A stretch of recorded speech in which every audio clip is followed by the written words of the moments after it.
Ganvié is a lake village in Benin, Africa, lying in Lake Nokoué, near Cotonou. With a population of around 20,000 people, making the shallow waters and islands of Lake Nokoué a haven, the Ganvié villagers are often referred to as watermen, and the area itself is often called the Venice of Africa. Ganvié was founded by the Tofinu people around 400 years ago. They were desperate to escape from Fon soldiers who captured people and sold them to Portuguese traders. These otherwise ruthless warriors believed a terrible demon lived in Lake Nokoué, so they refused to go anywhere near it. Knowing this, the Tofinus chose to build their homes on stilts in the middle of the lake. In this way, they evaded capture. They named their settlement Ganvié because it means "we survived" in the local language. Despite the fact that they were no longer under threat, the original inhabitants and their descendants chose to remain in their lac homes. Over the centuries, Ganvié has grown beyond all recognition. There are approximately 3,000 stilt houses in Ganvié today. The structure of these stilt houses is generally built using red ebony wood, which is resistant to rotting and hence ideal for the stilts. The walls are generally built out of palm fronds, while thatched roofs have now been almost exclusively replaced by corrugated metal sheets. Other types of wood and bamboo are also common building materials. These houses typically stand for 15-20 years, but with regular maintenance and replacement of any rotten stilts, the houses can last much longer. The village also has a floating market, and all the handmade stuff is put on display. In addition, the township also features one complete patch of land where a school is built for the village kids. There is also a bank, one post office, a medical facility, along with a church and a mosque. In order to create a cemetery, the villagers had to import a huge amount of soil was on their boats. The city's electricity is provided by solar panels, generators, and stations that run on lake water, while food depends on the floating market, where the locals dock their canoes and trade directly with each other.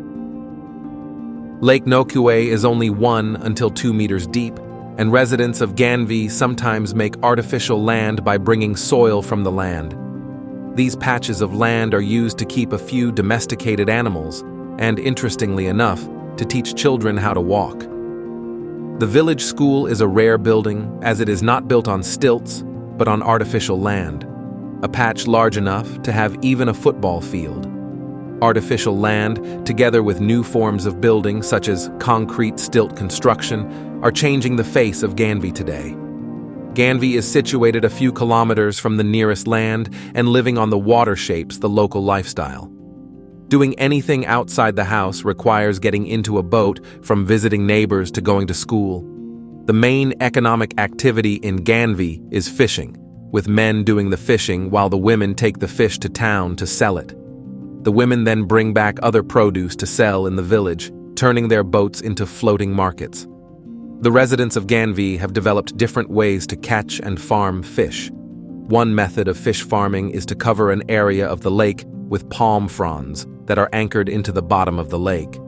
As the palm fronds decompose, plankton is created, which in turn attracts fish to feed on it. Once enough fish has gathered around, the palm fronds are removed, and the fish caught with nets. This cycle is normally repeated every 2 weeks or so. Waiting longer would mean more fish, but it would be more fish than the people could sell, and there is no way to store the fish for longer periods. In reality, the residents of Ganvie face many challenges. Poverty is a major daily challenge, but more threatening is pollution. There is no sewage or waste management system in Ganvie, meaning that sewage and other waste goes directly into the lake. What's even more disturbing is that Lake Nokoué receives a lot of waste and polluting chemicals from surrounding cities and industries. The number of fish is already going down due to the pollution, with water hyacinths that choke up the lake and overfishing making the situation worse. If these challenges are not addressed, it remains to be seen how long the lake can continue to support Ganvie and the lifestyle of its residents. The borehole where fresh water is supplied to the lake community.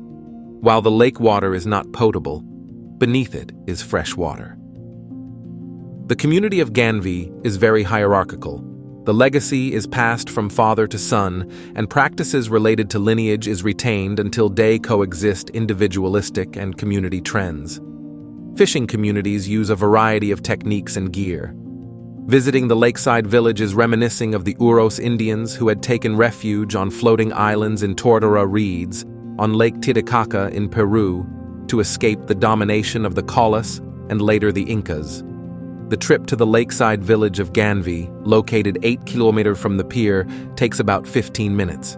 Generally, travelers prefer motorized boat, even when the price is certainly more expensive, but this means of transport guarantees comfort, speed, and safety. Throughout the trip, children hold fishing parties, commonly called akaja. The boat also crosses ladies going about their daily business activities, youths returning from Nigeria, heavily laden with cans of gasoline and/or oil. The people of Ganvie live and conduct their daily activities in theatre houses. Outside their particular architecture, Ganvie also has a floating market where the ladies of the village display their wares. All this is provided in a canoe. They sell all kinds of products: fish, condiments, sauces, bread, and milk, among others. The lake community is seeing future from different eyes. While their forefathers used the lake as a hideout from slave hunters and could not mix with the world, they want their children to step out of the lake through education and probably bring better development to their community in the nearest future. Those living in Ganvie are content with their lifestyle and are not showing interest to abandon their lifestyles to move on solid ground. The homes are built with different characters. Some homes have a terrace to enjoy the serene, shallow water. Others were courageous and creative enough to take on a challenge by adding sands to build a beach on a lake. There's both a benefit and a drawback from the influx of tourists that have taken to visiting the floating city of Ganvie.